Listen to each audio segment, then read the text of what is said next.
so Teresa is not here today, so I will be filling in for her. Call to order, please. Director Record? Here. Director Stock? Here. Director Duell? Here. Director Wellman? Here. Please note that Chair Sasnick is absent today. All right, flag salute.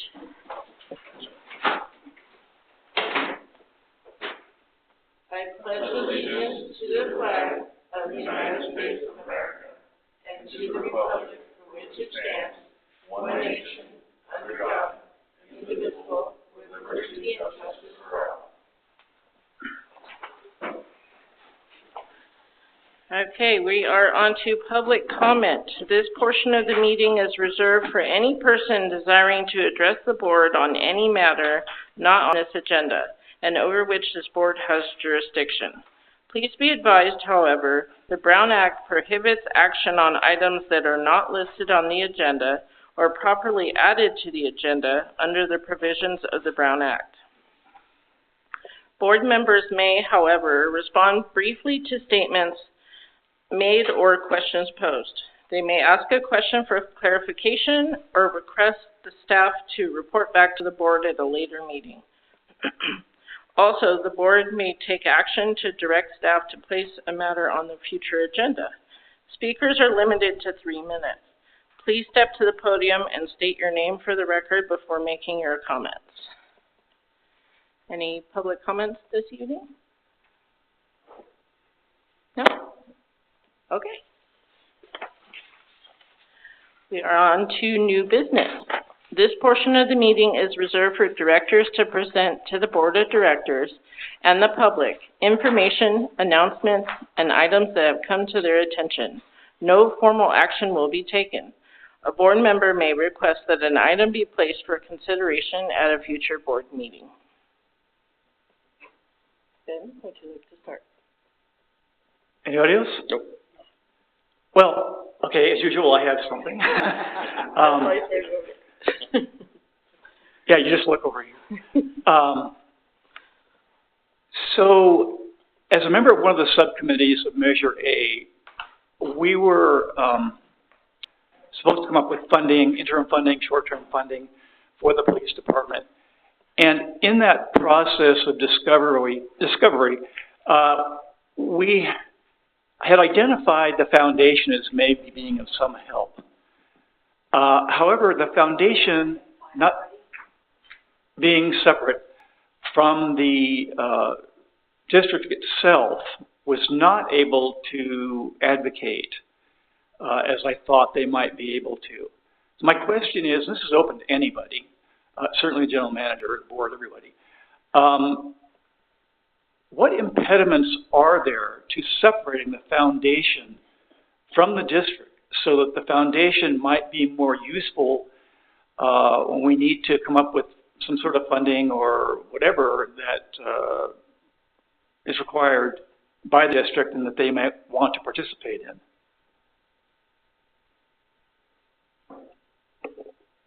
Okay, so I'm going to apologize because I didn't hear the first few minutes of what you said, so I'm not really sure what your question is. Okay, so the question is this. What impediments are there to separating the foundation from the CSD? It would be a legal process for them to separate from underneath our umbrella. They would have to have their own insurance coverage and policies and things like that in place. But there's really nothing from stopping them from becoming an independent nonprofit organization. It might even open up their opportunity to do more than they're doing now, because right now they are a arm, if you will, or, because the board of directors in 2019 voted to form the nonprofit under the CSD's umbrella. Mm-hmm. So there would have to be action to undo that board action, and then the foundation board would need to understand then that they would be losing a little bit of support financially, because right now, being under the district umbrella, if you will, I believe there's quite a substantial savings regarding insurance and things like that. But that would be up to their board president to look into and decide if that's the avenue that they would want to go under. Well, I think it's worth investigating. I've kind of broached this around with the foundation, and I'm not sure what they want to do. Maybe I need to go to a meeting and ask them point blank. I think I've done that before, but point blanker. If it's something that they feel is going to be of value in the long run, because, the long and short of this is that our only advocacy as far as signs and getting out the vote was really from one man, one private citizen. And that was, thank goodness, because that was very important to the process of getting Measure A passed. But I don't think that was fair to him or to expect him to do that in the future. So anyway, I guess I'll go to a foundation meeting. When's the next one? They meet the first Monday of every month at 10 a.m. in this boardroom. Thank you.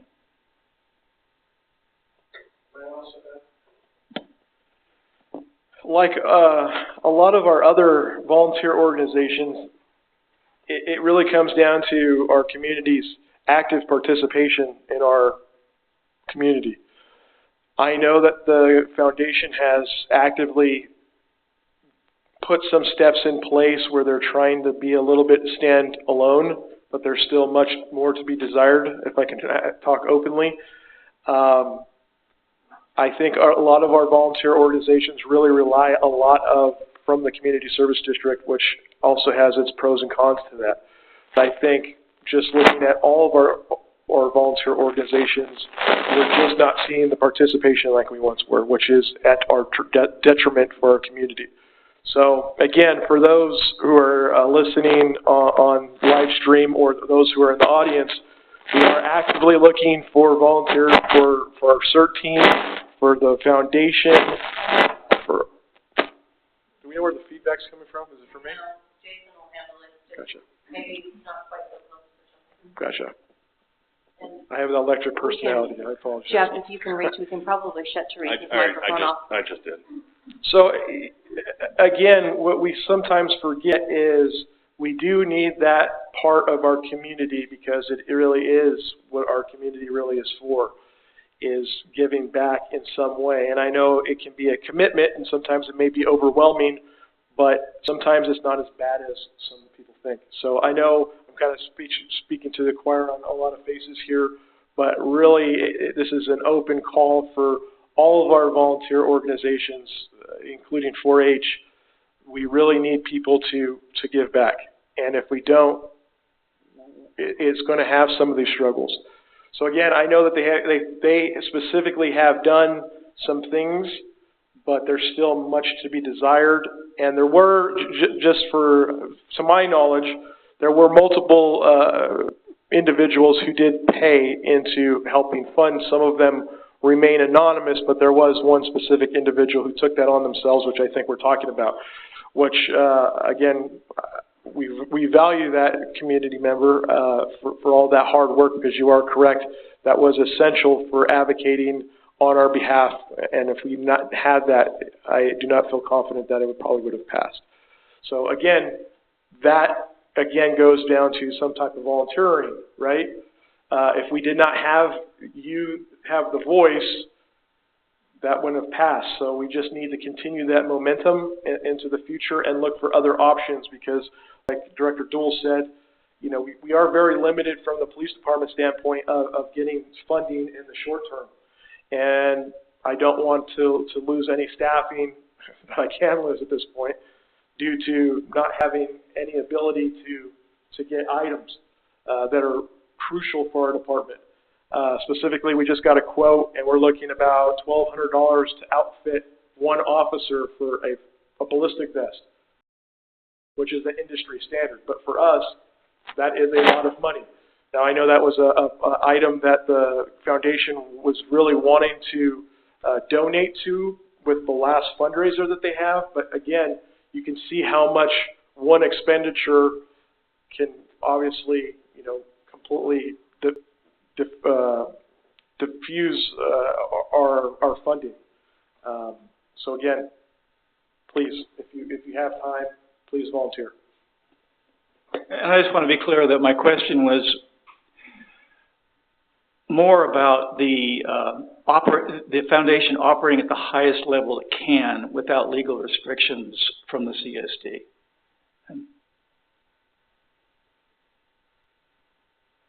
I'm happy to assist them in researching. I think it would be starting with their board and see which direction that they want to go. I will say over the last 6 months, they have made wonderful, wonderful strides and in improving the goals of their board. They've had a couple of very, very successful fundraisers now, and they're planning a lot more in the future. They're very well organized, and they've really made a lot of changes internally that I think will show some fruits of their labor.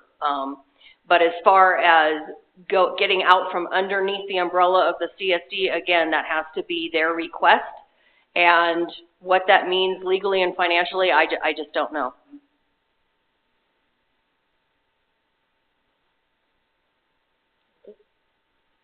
Thank you, everybody. Gentlemen? I'm good. Okay. On to item number 6, the police report. Chief? Good evening, Board of Directors, Madam General Manager, community. For the month of September, we had 3 arrests, 8 citations, 87 reports, and 119 calls for service, 12 assist other departments, 6 medical assists, and 7 vacation house checks. We've been having a lot of medical aids for the last couple months, unfortunately. We did have a DUI arrest. I was able to get a call for service where there was a reckless driver in the area of Horse Thief, and I believe it ultimately landed up going to POSO court. Responded to the area, was unable to locate the vehicle.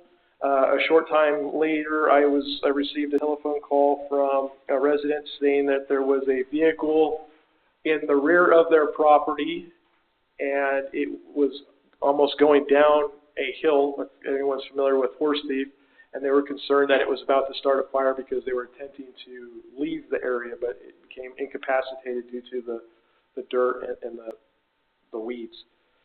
Made contact with the driver, did an investigation, and determined that the driver was unable to operate a motor vehicle.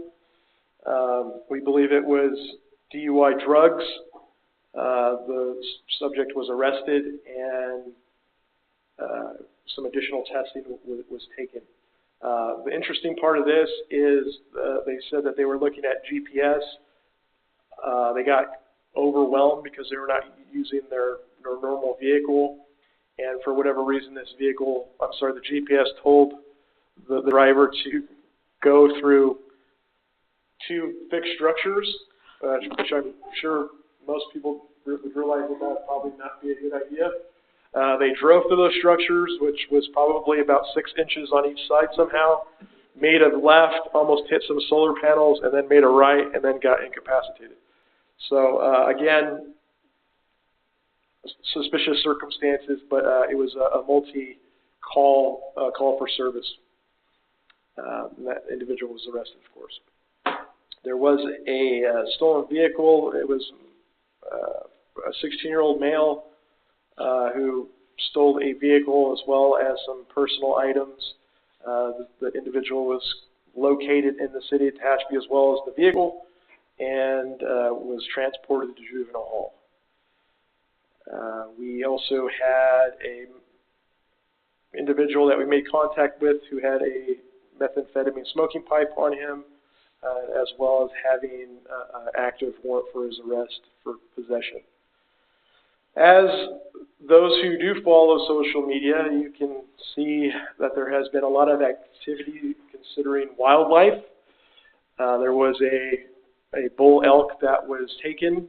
For those who do not know, our area has been designated as a possible area for hunting through Fish and Wildlife with certain regulations. So 150 yards from a residence. Now, there are some properties within Stallion Springs that do meet that criteria. For those who want the math, it's also 450 yards. So a football field is 100 yards. So 4.5 of those is a shooting distance. So you can only imagine how large of a distance that may be.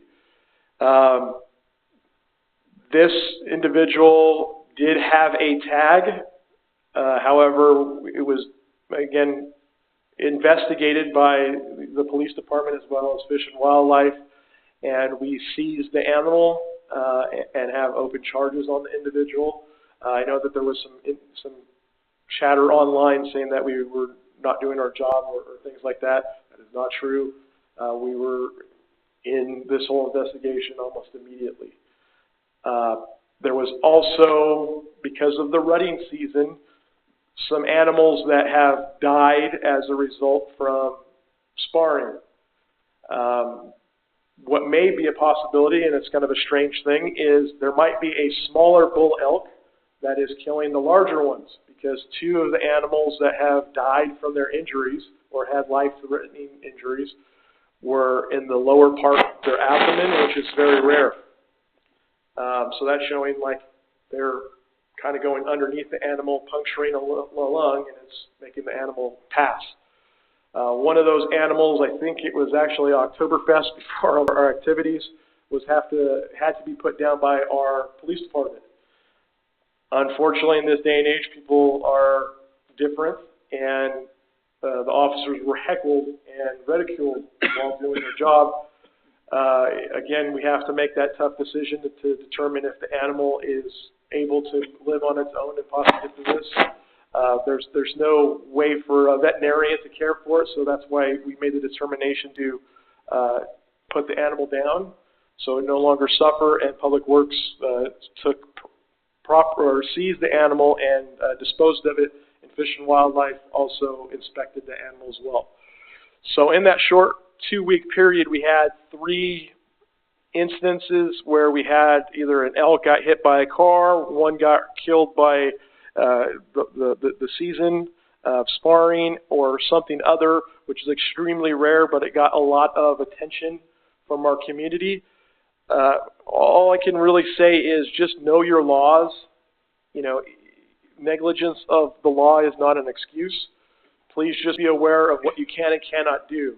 There was one of the elk that actually got struck by, but originally it was thought it was struck by a car, and we were found that that was another animal that got punctured in the lung. And there were some individuals that were trying to either get the rack or get the meat. Well, that specific animal, under the circumstances, was there's some cases statewide where the meat is tainted in some way. So this animal actually had a tag on its ear. I've been meaning to put some of that information out, but if Fish and Wildlife knows of that, they will try to do their best to tag it. So had someone actually got that animal and parted it out and consumed it, they can actually get very ill and in some rare cases die. So again, just one of those things of just always be aware of what your laws are. But it's been kind of slowed down a little bit, but there was a lot of animal investigations as well as deer as well. There's been some animals that have been hit. Again, please slow down. That has been a thing, but also for those who've lived here quite some time, you do not know, even if you slow down on occasion, a deer or an elk will jump out in front of you. So just be aware of your surroundings if it's like a pedestrian. There was 2 traffic collisions. One was 2 individuals transported to the hospital, 3 CPS investigations, and several domestic incidents. as well as Oktoberfest. We received the unfortunate news that Woodward West was closing. We have had conversations with their leadership staff and ownership, and we have made some suggestions. We will continue to monitor it. We are, very knowledgeable of the property, but we have asked for additional support to help harden their security on their property, but we have no way of doing that ourselves. We just merely have suggestions. So we will patrol the property just like we would anywhere else. We're not going to do any specific additional patrolling just as a call basis or our normal patrol duties, but we are asking more from Powder Company to try to harden their property. And with that, I have nothing else. Does anyone have any questions?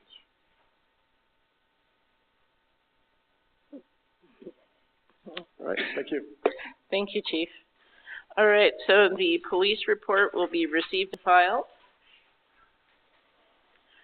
Item number 7. Oh, I'm sorry. Can we have a first and a second for receiving and file on? Oh, we need, okay, sorry. I'll second that. All those in favor? Aye. Aye. And no nays. All right, item 7, consent calendar. All items listed on the consent calendar shall be considered routine and will be enacted by one vote. There will be no separate discussion of these items unless a member of the board or an audience member requests specific items to be removed from the consent calendar for separate action. Approval of the minutes from the September 16, 2025 regular board meeting, review of financial reports, approval of checks for September 2025, approval of CalPERS retirement payments, and review of the well production report. Any items to be removed? No? Okay, we just need a motion. I make a motion to accept the consent calendar. Second. All those in favor? Aye. Aye. And no nays. Item number 8, resident request to abandon the equestrian easement. The board is to hear from Stallion Springs resident Samantha Groom. I hope I pronounced that right. She is requesting the board approve abandoning the equestrian easement located on her property, which is APN 448-250-13.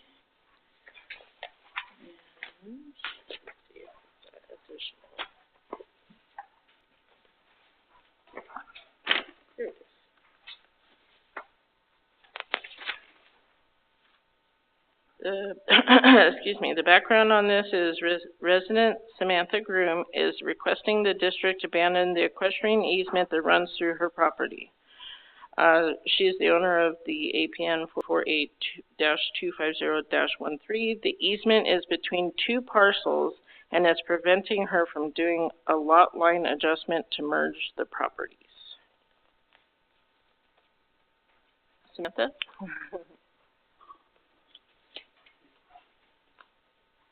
Hi.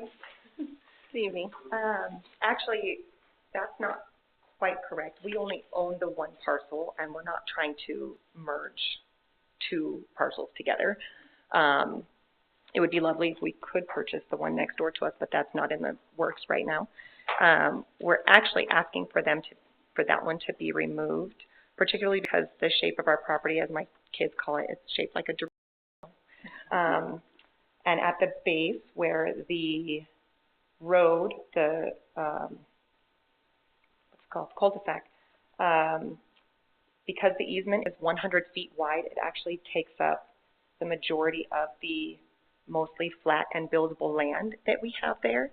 And it makes accessing our property a little difficult as well. And there's another easement on the, what is it, the west side? No, the east side, that's 50 feet wide. And we've been out there multiple times. My husband has hiked the property multiple times, which is a feat because, again, as you can see, it's like flat right here, and then it goes up significantly for the rest of it.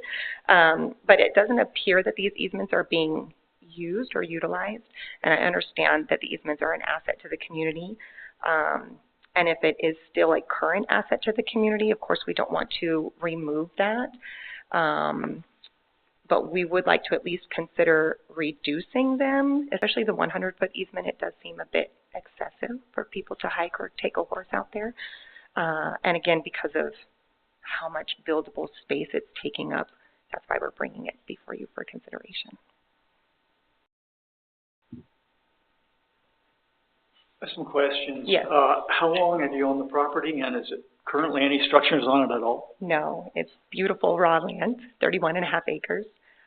We plan to build, but we haven't built anything yet. I think we closed in June of this year. Yeah. Mm-hmm.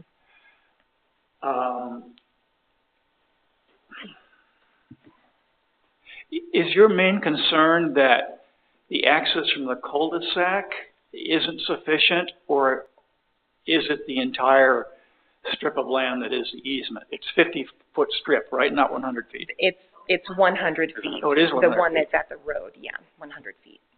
And that connects to a 50-foot perimeter? No, she was saying that on the adjacent side, there's a 50-foot easement. Yeah, Correct. it runs on this. That's what I'm saying, but that's like a perimeter easement Yeah, that so continues around. up here on the east side is Yeah. 50 feet wide, which connects, and then right here across this bottom portion is 100 feet. That perimeter goes all the way up. It goes north over a number of boulders, goes all the way around the perimeter and drops down to the lake at the entry to Jack's. So it's a horrendous, it's a great trail, but it's a big workout. This particular 100-foot easement is a dynamite trail. There's a lot of us that do like that. Oh, okay. The nice thing is you don't know where they're because you should know where they're. Mm-hmm. The challenge is that on that particular property, there are boulders everywhere. Yeah, we love the boulders. There's earth and there's boulders to contend with. And, but, you know, the challenge we have is that easements exist on, you know, they were here at the birth of a whole district. Mm-hmm. And everybody, when they buy this property, they're aware of that. And they know the constraints. And, you know, we've got utilities easements, we've got power line easements, we have oil lines and water lines going through. We've got trail easements, we've got slope easements. And they all exist for a reason. And, you know, we do make use of the trail. Now, we do have instances like on the golf course where we have an easement. I don't know if everybody's aware of it, because I said it before, but I don't think it sinks in. The trail as it's currently used is not the trail. It cuts through the lake. When you go on the concrete path across, you go up towards the clubhouse, over the bridge to avoid the lake, that's not a trail. The easement actually goes through the lake. The lake should not have been allowed, because it interrupted the easement. It should have been placed elsewhere.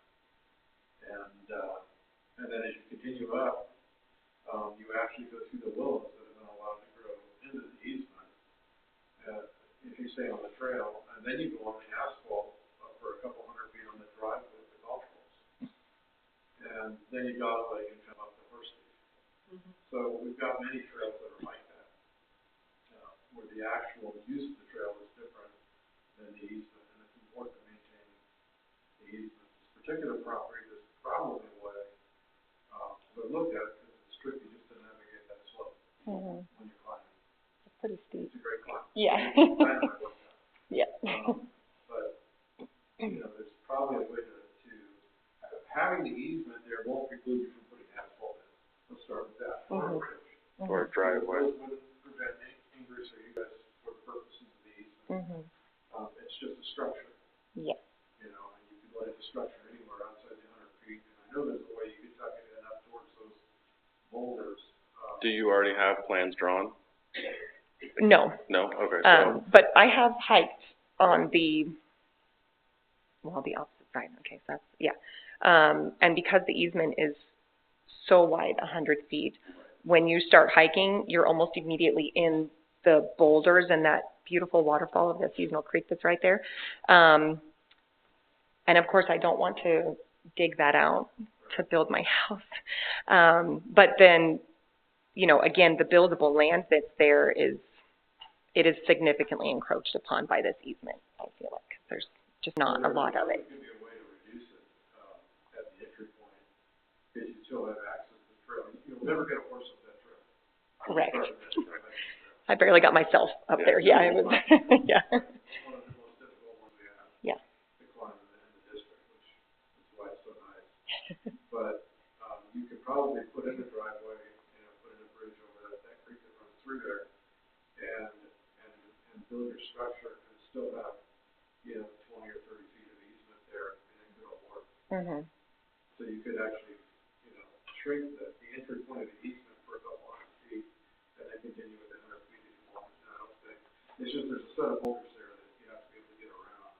Is that your biggest concern, is just at the entrance to the easement, or are you trying to push the entire easement to be narrowed down?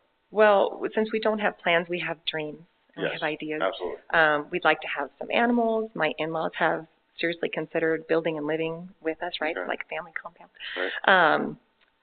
And so, I mean, to be honest, we'd like to have as much of our land as possible to build on. I mean, if that's all we can concede to get is decrease it at the entry point a little bit and then keep the 100 feet, we'll take it. I don't know. Again, I don't know why it needs to be 100 feet the whole way up. Right. Nobody's taking a horse up there. Right. Yeah, that's what we're looking at. I know, and then anybody can chime in, as a whole, we don't like to do any lot Sure. easement abatements or removals or adjustments. I know, again, going to everybody, as far as the entry point, I think we can all probably talk about that one. Okay. But as far as narrowing down the whole thing, I'm pretty sure we all stand as we don't like to abandon Sure. any type of easement. Sure.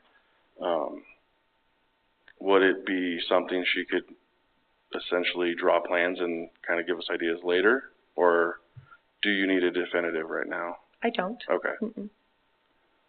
Logistically, what would be the cost of doing a reduction in the easement, if you know? Past precedence has indicated that the board has requested that an offer to purchase come before this board. For others who have come and asked and requested for this type of thing to happen. And then off the top of my head, Director Record, I wouldn't know, but there would definitely be legal time and staff time involved. I have never, in just full disclosure, I do have a real estate broker's license, so I'm very familiar with the maps and easements and things. I have never processed or been part of an easement size reduction. I've never seen that happen before. So there would be quite a bit of background work that would need to happen under the direction of this board if you choose for the general manager to move that way on her behalf or your behalf. And curious, when you're signing papers and they told you about it, you were perfectly still okay with buying the property?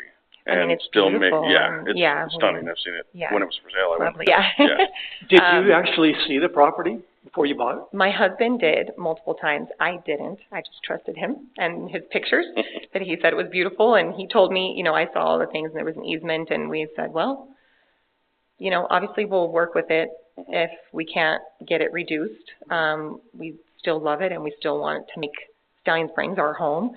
But the answer is always no unless you ask. So. Great. And by the way, Ms. Groom, Yes. this is Steve Cook. He's our resident trails expert. Oh, nice to meet you. So you hike it often? Yeah. Yeah. And you know there are like multiple other people that use it as well? Okay. Yeah, it occurred to me why the 100 when you were pointing that out. You know how we had that one trail that we're maintaining over on Banby? And kept saying that we'll work on it, nobody's gonna climb this thing because there's no switchback. So we created those switchbacks. I think that's the thinking on this 100 foot, is that, so you don't have to take a vertical. It's wide enough to create, Yeah.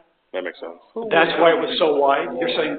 Yeah. Who would put switchbacks on You would there? actually cut them, but the point The is, community would be responsible we got for some that. people that are really stinky when you step a foot over. Yeah. And so, you know, and this is so much property, I mean, I doubt you're gonna go to the expense of trying to fence the whole thing. Probably not. Yeah. We like nature and, yeah. So, you know, and I'm particular, I mean, I've mapped everything out, you know, we've got a lot of data on it and all the GPS coordinates, and so I know where the things are and where they're not. And I don't want to see people walking on other people's property when they shouldn't be there. And so, but I think the 100 feet is so that you got, you know, you can just do it if you need to, without getting anybody upset. Well, I'm Well, and amazed that anyone had that foresight, because Steve knows this is my big bugaboo about the trails here, is they're so steep. In some places, they're really too steep for a decent ride. And this seems to be the rare occasion when they've actually made it wide enough to put switchbacks in, if that was the intent. You know. Right. But it was established in the 70s, and there's still no switchbacks. So Right, I mean, Yeah. is it not being used enough to warrant the switchbacks, or it's just not? nobody's gonna maintain that trail, Sure. because, you know, there's only a few of us that are gonna go out and, you know, like your husband to do it, Yeah. right? Yeah. So because it's fun. Right. But I mean, I got one neighbor that he does all the trails barefoot, so we have some great people that are up on top of barefoot. Okay. And wall and so forth. Yeah. Well, it's good to know that it's being used and people are enjoying it. Yeah. And it's the only one that connects down to Jack Springs. Yeah. Yeah. And to do that, to do the whole walk around up there, you know, that entails a whole other thing, because everybody's fenced all the way up to the top of the property where they have cattle. And cattle are actually sheep and everything else aren't allowed to district. Oh, Right. okay. That's in the CCNRs. Okay. But people on Jack Springs have them. Because it's like so far out there, they just Yeah. kind of, okay. Yeah. All right. If we actually. But now you're tattling on them, like you. I'm just kind of giving you that touch. So there is fencing that goes all the way up, and I'm sure if we regulate high fence perimeter, the chief will get called all the time. You know, so, I mean, it's just one of those things. But yeah, there's a 50-foot perimeter, you know, easement all the way around the top of there. Which also, I mean, it just seems wide to me for a hiking trail. Yeah, that's. 50 feet is, It's difficult. yeah. There's so many boulders going up that way. Yeah. And the slope's so steep. I mean, just like, you know, on the west side of your property, going up there's like an incredible waterfall. Yeah. Right. Which is like Yeah. right there, and so it's, Yeah, I don't want to dig it out. I don't want to. so, yeah, it would be nice to see if there's a way that we can maintain the access and let them develop the property. Yep. Ms. Groom, you mentioned that the trails aren't being maintained or used at this time. And while that's true, I feel like with the amount of development we're seeing recently, that the trail system, which was intended to be a part of the development from the very beginning, become all that more important. Sure. Yeah. I don't know about the maintaining. I'm pretty sure it's not my responsibility to go out there and mow the tall grass, right? But as far as it being used, it doesn't appear that there's horses being taken on this equestrian trail.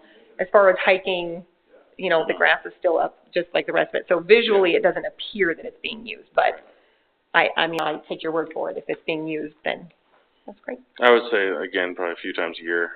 Even the ones that don't get used regularly, we like to keep them just to, because the second we set precedence of removing them, Sure. everybody that has one on their lot's going to be in here. Sure. Every single one of them. Yeah, I have one on mine, Yeah. and it's not 100 foot, but I still hate it. Yeah. You know, absolutely. Like, it's not a make or break, but Yeah.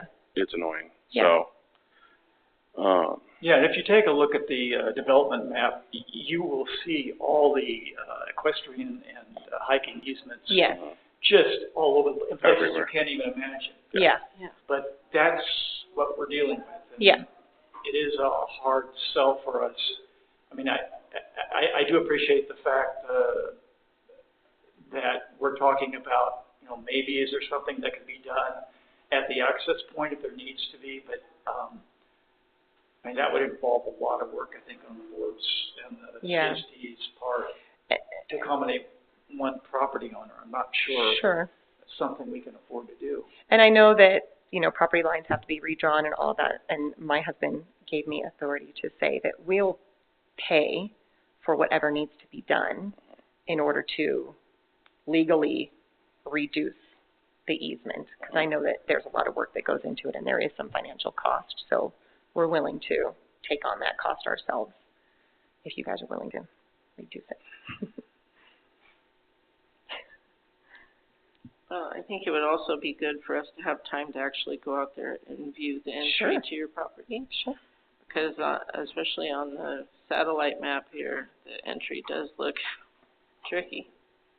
Yeah, it's interesting, the property, I'm not really sure why, but there's like a little corner of the chip that goes out to the side that you can't really do much with it, but yeah.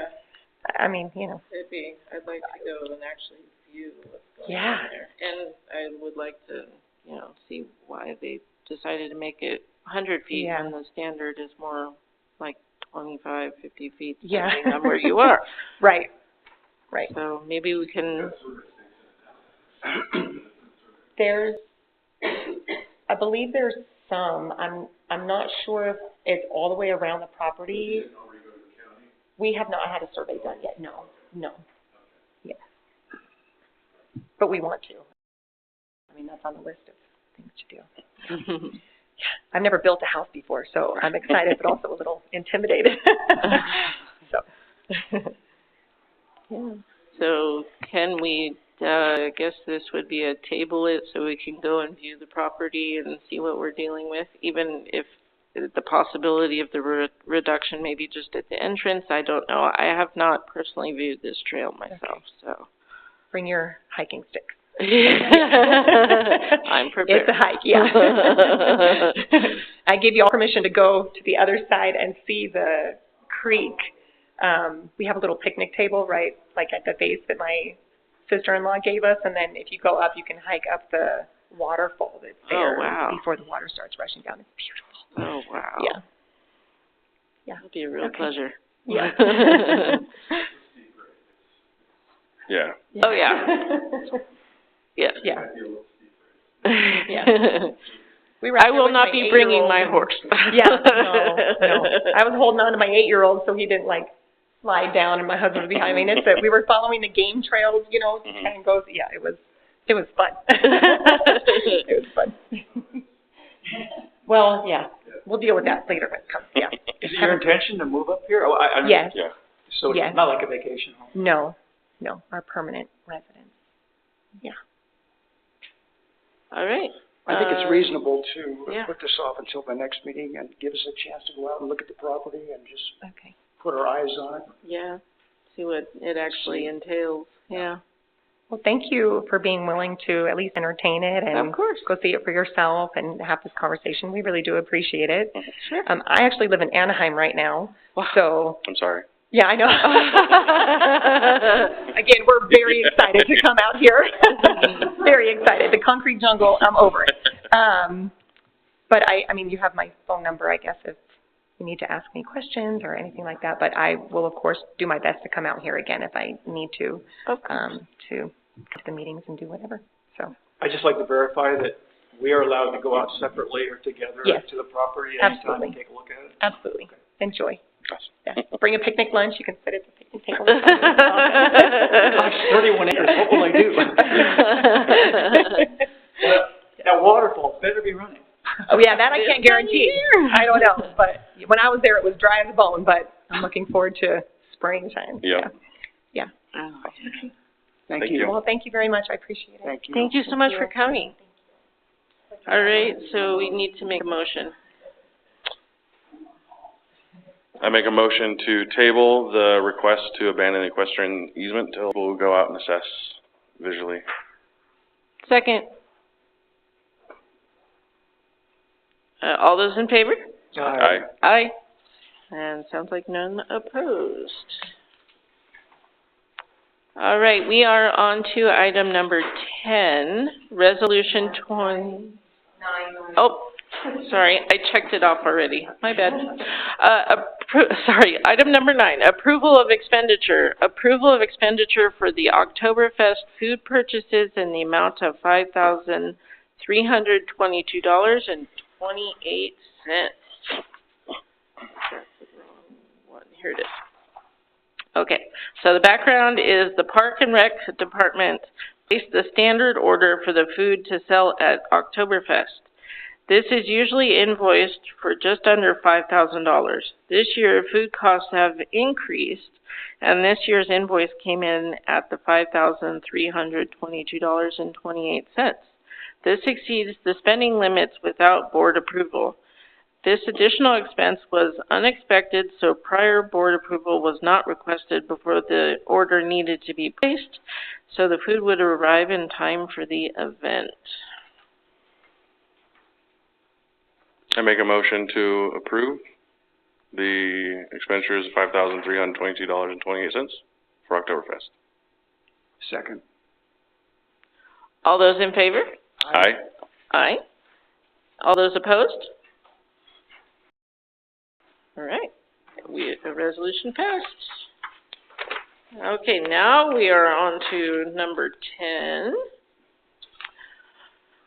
Resolution 2025-18 with Exhibit A, Ordinance 161 attached. Approval of Resolution 2025-18 with Exhibit A, Ordinance 161 attached will be sent to the County of Kern for official record of the Measure A election results. The background, a resolution of the Board of Directors of the Stallion Springs Community Services District reciting the fact of the all-mail ballot district special election held on August 26, 2025, declaring the results and such other matters as provided by law. So the discussion on this, an all-mail-in ballot district special election was held in Stallion Springs Community Service District on Tuesday, August 26, 2025, for district voters to consider a parcel tax ballot measure, which was known as Measure A. The Kern County Elections Department has completed the canvass of the results, and the appropriate resolution has been prepared for adoption, which is attached to this report.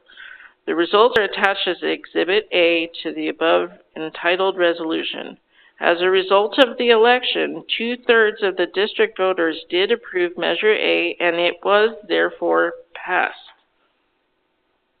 The environmental impact is the proposed action pertains to the organizational activities of the district and does not constitute a project under the California Environmental Quality Act, also known as CEQA. And it can be seen with certainty that it will have no impact on the environment. Thus, this matter is exempt under CEQA. Fiscal impact, there's no fiscal impact associated with this report. And the recommendation is the Board of Directors adopt the resolution entitled Resolution 2025-18 with Exhibit A, Ordinance 161 attached.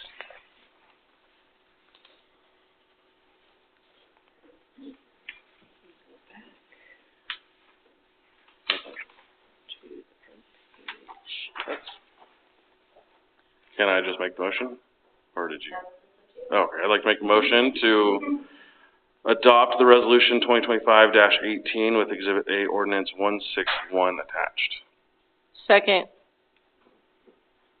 All those in favor? Aye. Aye. All those opposed? No? Oh, very good. All right.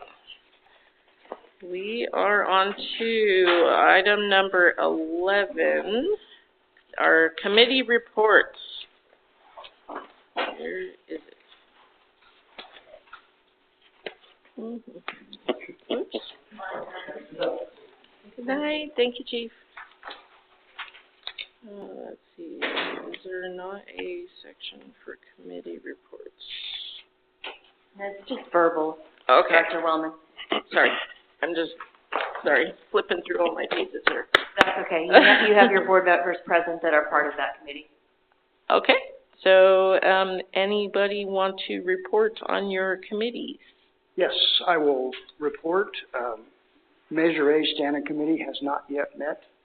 We're still trying to get everyone together and look at other people who have applied who are interested to be on the committee. And so there's nothing to report at this time. Thank you. Thought I missed something when you said you were ready to report. I was like, no, I'm on that committee, all right. Yeah, so if I may explain, once a standing committee is approved by the board, it must always be on the agenda, whether you've met or not. That makes sense. Any other reports? No? Okay. Do we need a motion for this one? No. Okay. We are on to our item 12, General Manager's Report. Thank you. Good evening, everybody. A couple standard things. I did attend the Support Stallion Springs Foundation meeting representing the district. As stated earlier with some of our conversation, they have big plans and they're making big strides. They now have a Facebook page. They had a very successful event called Sippin' Under the Stars, which took place out here in our courtyard. And the foundation board and their volunteers organized the entire event. It was a huge success, and it raised almost $7,000. So congratulations to the foundation. I attended the Regional Park and Recreation Management meeting, also representing the CSD. I've talked about this. It is a monthly meeting, and it's all the recreation management for the entire greater Tehachapi area.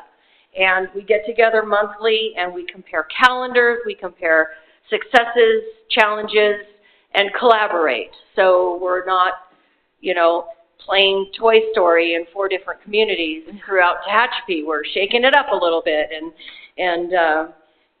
they understand that the first Saturday of October is a major event for Stallion Springs, and they've done nothing but support us, and they've made some changes to some of their calendars so that there's not another competing event in town. So we really appreciate those types of collaborations, and I have to thank the Golden Hills Community Services District. Again, this year they allowed us to borrow their portable message sign so we could get the word out about Oktoberfest. So we are seeing a lot of benefits from that meeting, so thank you to the board for allowing me to attend monthly. Our recreation manager, Jasmine Lindsay, also attends with me. Spent many hours since my last report on Oktoberfest, not only planning but working, and I think Sarah and I scooped about 500 cups of sauerkraut on Friday and ran out before the event was over. So that's exciting. Met with Greg Hart, who is president of the G-Spot VW Club, and we made plans and worked together to move the Volkswagens onto CSD property for this year's Oktoberfest. It kind of was proposed to us at the last minute, so we kind of had to squeeze them in because we had already applied for all of our permits through ABC and the county, and when you do that, you have to submit a floor plan. So it was too late for us to make significant changes to our floor plan, so we did kind of squeeze them in up in the back here, but word has it that they had a grand time and even did a few little auctions and things of their own and had a good time, so that was exciting. I have to thank my CSD staff for all of their hard work leading up to and the day after Oktoberfest.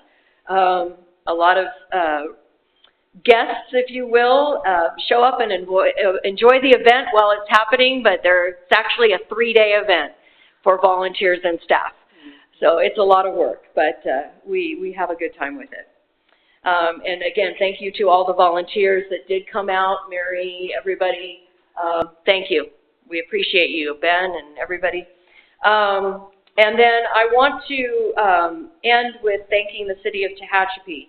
The City of Tehachapi has made a very major investment in a program that collects tourism data and economic development data for the City of Tehachapi.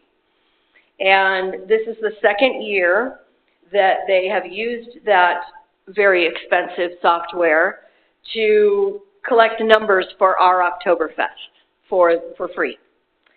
So this year, there was approximately 2,800 people that attended the event throughout the day. Average stay was 2.4 hours. 1,900 of the 2,800 were from the zip code 93561. So 1,900 were local. The remaining came from other zip codes, with the furthest away being Westminster, California. That data is very valuable, and thank you again to the City of Tehachapi for giving us that data. It helps us learn maybe where we need to do a little bit more advertising, maybe bring in more people from out of the area, or maybe we want to focus on keeping it local, right? Because we run out of real estate. The event has gotten about as large as the CSD can handle and still have a safe, professional, fun event for everyone. So, but this data is invaluable, so again, thank you to the City of Tehachapi for doing that for us again this year. And then I'll move on. Trunk or Treat is coming up. We are still looking for candy donations. There's a bucket in the lobby. If you are so willing to bring a bag of candy in, that would be appreciated. And then something a little different this year, our Breakfast with Santa and Holiday Market is actually going to be November 29th this year. And we moved it up a little bit because the city has now started a very large Christmas Village event downtown that has really grown, and that's the first Saturday of December. So we didn't want to compete with that, so we moved our event to the week prior because we felt waiting until after didn't give people enough time to do their Christmas shopping and have the kids give their wish list to Santa on time. So we moved it this year. Again, Claudia's Catering is donating her time to cook for our Breakfast with Santa event. So thank you to Claudia.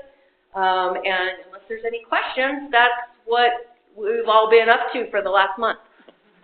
I do have a question. If you know, how does the City of Tehachapi capture that information? Cell phone data.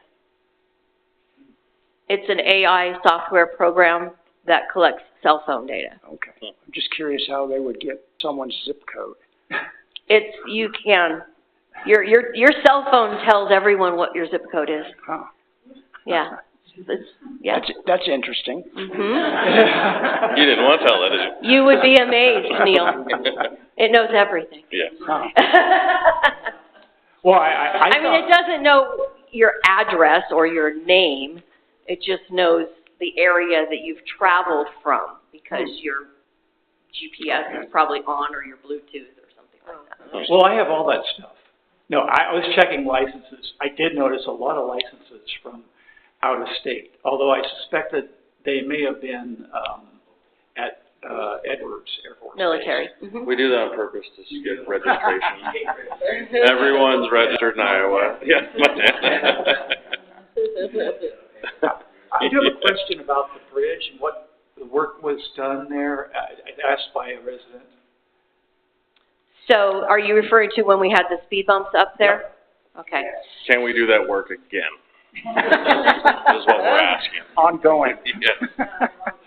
Yes and no. They're gone now, but they That's can appear a complicated question, Director Stock. So we had a lot of staff on foot in that area. There were a couple of I don't know if it's, I don't want to call it chain. There's openings that you can see through that have metal like grating over them. There were a couple of repairs that needed to be done to that metal, and then there were a couple of places where wood had rotted out, and so they repaired that. The majority of it had to do with shrub clearance and tree trimming. but it was for the safety of our staff, because that is a blind curve. There is no pedestrian walkway, if you will, or bike lane through there. So temporarily, to slow the vehicles down for the safety of our staff, those signs and speed bumps were put in place. The work for now has been completed because we're heading into winter. Will it happen again? Maybe, if there's more additional work to be done. The bridge actually needs a tremendous amount of work, but that also takes a tremendous amount of funding, right? So that's a work in progress. As far as doing it again or permanently placing something like that, not without extensive traffic studies and engineering and reporting. So. And yet there are yellow flashers that appear to be new on the bridge. They were always there, but the bulbs were burnt out. We just got new light bulbs. You had a question in the back. Tom? No, she answered that it would take the government came involved and put speed bumps back in, so I agree with her. Having speed bumps put into place is a very complicated process.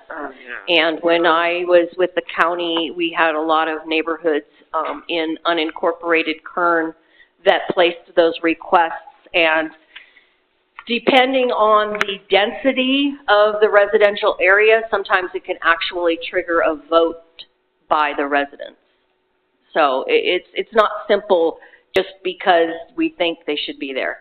Doesn't work that way, unfortunately, because it really did slow people way down, and our staff felt very good about working in there during that time. But if you hit them just right, you could get your car to go past both of them. What? Someone likes Don't to teach speed, people huh? Another concern expressed by a resident was regarding the construction above the mailboxes on the property on Stallion Springs near Comanche. A lot of dirt, basically, you know, on the asphalt where they're getting their mail and stuff. I mean, I don't know whether that's something we can control or not. I will have to take a look at that. That's the first I've heard of it, so I'll have to go take a look, and possibly if there's an erosion issue or something, we can contact the contractor. And as far as I know, their porta potty is on district easement on the land next door. So It's a temporary structure, so there's nothing really that says they can't do that, but we can certainly ask them to move it. there's nothing to say they can't put a structure, a temporary structure, on someone else's property? No. You can park your car on your easement all day long. It's a temporary thing. Oh, Now, okay. mind you, we would have to move it for them if we needed to access that easement for some reason. But there's nothing to say that temporarily something can't be parked on or placed. But Understood. I can certainly ask them if they would be willing to move the porta potty. I've seen that for myself because I do architectural plan checks. So when they first submitted their plans for approval, I did notice that was there. Unfortunately, with the terrain of that particular property, I'm not sure where else they would put it. So we can certainly ask them to move it if the board desires me to do that. It's actually been there for quite, it's been there for a while. Yes, It was there before the construction started. yes.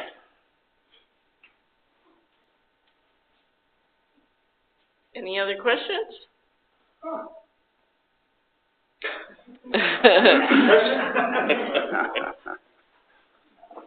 All right, so I need a motion to file the general manager's report. I'll make a motion to file the general manager's report.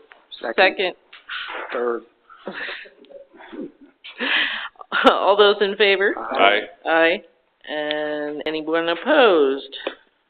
Doesn't sound like it. Okay, so item 13, it's time to adjourn the meeting. Thank you everyone for coming tonight. We sure appreciate it. Have a wonderful evening.